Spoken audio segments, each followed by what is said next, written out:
Well, we've had a long and abiding relationship with the city of Reno ever since the Reno IPP was approved by the FAA. We learned that they had a tremendous challenge with search and rescue when there's a report of somebody going into the Truckee River, potentially falling into the Truckee River. And drones, among the many things they can do, is the so-called dull, dangerous, and dirty work. And by using a drone to do the dangerous work of flying over a river, thus allowing Reno Fire Department personnel not have to go into the river, put themselves at personal risk, we saw this as a significant capability and enhancement capability for the Reno Fire Department.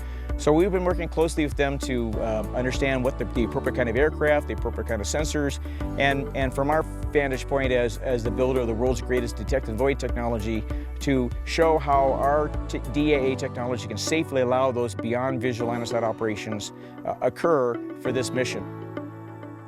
By incorporating drones into our river rescue protocols, including the use of BVLOS technology and infrared technology, we can make those rescues safer.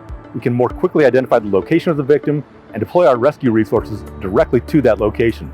This reduces the amount of people that are exposed to the river, reduces the time that the victim is in the river, and reduces the time that the rescuers are in the river.